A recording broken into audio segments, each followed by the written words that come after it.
ഒരുപാട് സിനിമകളൊന്നും ചെയ്യാതെ ഒറ്റ സിനിമ കൊണ്ട് ആരാധകരുടെ ഹൃദയത്തിൽ കയറാൻ ചിലർക്കെങ്കിലും ഭാഗ്യം ലഭിച്ചിട്ടുണ്ട്. അങ്ങനെ മലയാളി പ്രേക്ഷകർ ഇന്നും മറക്കാത്ത ഒരു നടിയാണ് സുധാ റാണി. ആദ്യത്തെ കൺമണി എന്ന സിനിമയിലൂടെ ജയറാമിന്റെ നായികയായി വന്ന സുധാ റാണിയെ പിന്നെ മലയാള സിനിമയിൽ കണ്ടിട്ടേയില്ല. ബാലതാരമായി സിനിമയിൽ അഭിനയിച്ചു തുടങ്ങിയതാണ് സുധാ റാണി.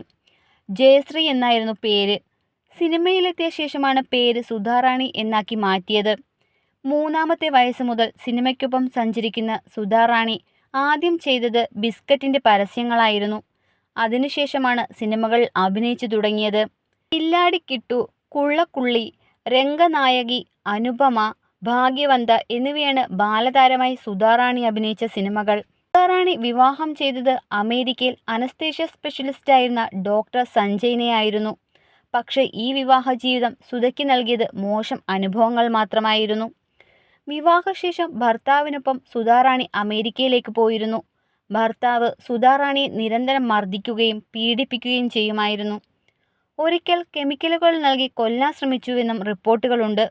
ഇതോടെ താരം അമേരിക്കയിൽ നിന്നും രക്ഷപ്പെട്ട് ബാംഗ്ലൂരിലേക്ക് വരികയായിരുന്നു. വിവാഹത്തിന് 5 വർഷത്തിനു ശേഷം സഞ്ജയുമായി വിവാഹമോചനം നേടി സുധാ റാണി.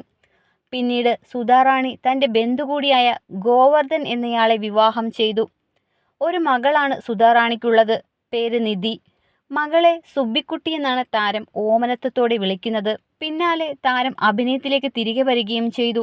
ഇപ്പോൾ ബിഗ് സ്ക്രീനിലും മിനി സ്ക്രീനിലും സജീവമാണ് സുധാ റാണി. ഇപ്പോൾ കന്നഡ, തമിഴ്, തെലുങ്കു സിനിമകളിലാണ് ശ്രദ്ധ കേന്ദ്രീകരിച്ചിരിക്കുന്നത്. ഡബ്ബിങ്ങിലും സുധാ റാണി സാന്നിധ്യം അറിയിച്ചിട്ടുണ്ട്. KGF 2-ൽ രവീണ ടണ്ടന് ശബ്ദം നൽകിയത് സുധാ റാണിയായിരുന്നു.